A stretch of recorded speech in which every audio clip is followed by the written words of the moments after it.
जय योगेश्वर। मैं रीना कुमारी सिंह श्रीमद् भगवत गीता के 12वें अध्याय में भगवान के द्वारा वर्णित धर्मामृतम के 36 गुणों में 16वां गुण अनपेक्षा के दूसरा एपिसोड के बारे में बताने जा रही हूँ। किसी का लड़का बीमार होता है, यदि मृत्यु शैया पर पड़ा हो तो वह भगवान से कहता है कि भगवान मेरे लड़के को अभी न मार। इसके पश्चात प्रश्न होता है कि कब मारूं, क्योंकि जगत में जो पैदा हुआ है उसका मरना निश्चित है। मेरे लड़के को अमुक दिन मार, ऐसा कहने की किसी की हिम्मत नहीं है। इसलिए अभी न मार कहने की अपेक्षा इतना ही कहना चाहिए कि यथा योग्यम तथा कुरु, अर्थात जो आप तुमको उचित लगे वही कीजिए। मैं आपको प्रेम करता हूँ भगवान, और मेरे विकास और तुम्हारे प्रति जो मेरा विश्वास है वह घटे नहीं, बढ़ता ही रहे, ऐसी मेरी मांग है। भगवान के बनाए हुए फूल भगवान को चढ़ाने के बजाय हम भगवान के सामने अपनी मांग की एक लंबी तालिका रख देते हैं। रूपम देहि जयम देहि यशो देहि दिशो जहि धनम में लपताम देवी सर्व कामाक्ष देहि में धान्यम धनम पशु बहुपुत्र लाभम सत संवत्सरम दीर्घमायु। भगवान, मैं आपसे क्यों मांगूं? क्या मैंने हाथ पैर आँख कान हृदय आपसे मांगा था?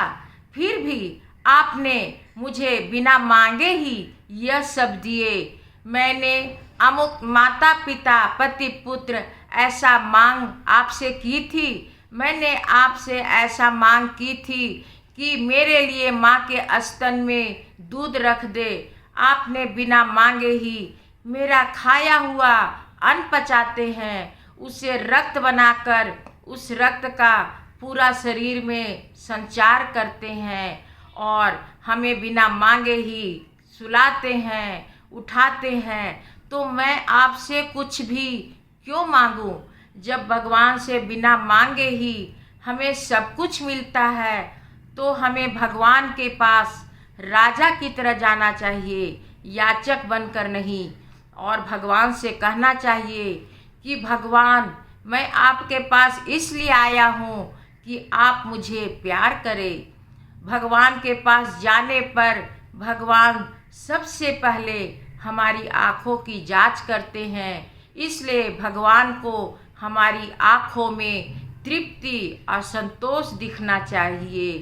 इंद्रियां भी है, विषय भी है, इसलिए इंद्रियों को सुख की अपेक्षा होना नैसर्गिक है। सुंदर फूल को देखकर हम लोगों को आनंद होता है। इसमें भगवान को व तत्वज्ञानी को दुखी होने का कोई कारण नहीं है।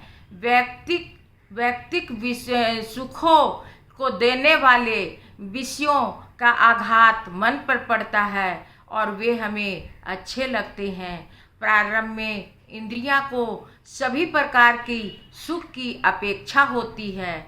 उसे लगता है कि मेरे सामने मेरा लड़का की मृत्यु नहीं हो, उसे हमें चलना न पड़े, इसलिए मोटर चाहिए। यदि मोटर नहीं तो इतना पैसा तो चाहिए कि मैं टैक्सी पर बैठकर जा सकूं, या इतनी शक्ति हो कि बस स्टैंड जाने, लाइन पर खड़ा होने और बस पर चढ़ने उतरने में हमें कष्ट न हो। इस प्रकार इंद्रियों की भिन्न भिन्न अपेक्षाएं होती है।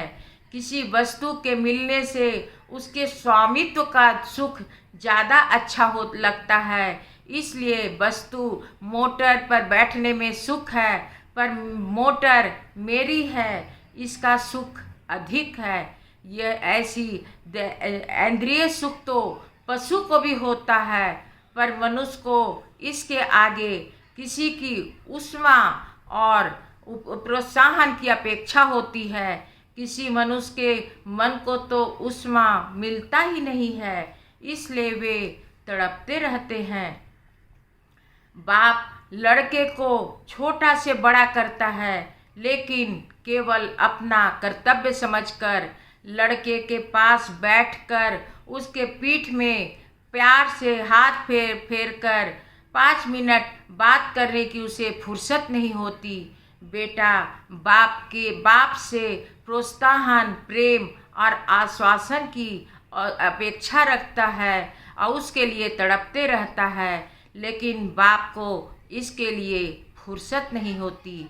एक बार एक भाई ने दादाजी से कहा कि शास्त्री जी, लड़के के सुख के लिए ही तो मैं इतना मेहनत करता हूँ।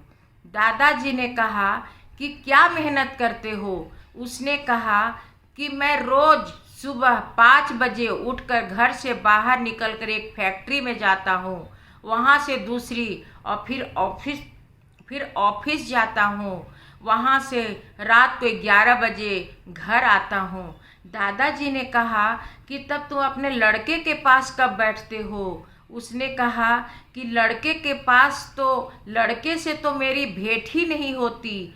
जब मैं सुबह बाहर जाता हूँ, ऑफिस जाता हूँ, उस समय वह सोया रहता है और जब रात को वापस आता हूँ उस समय वह सो चुका होता है।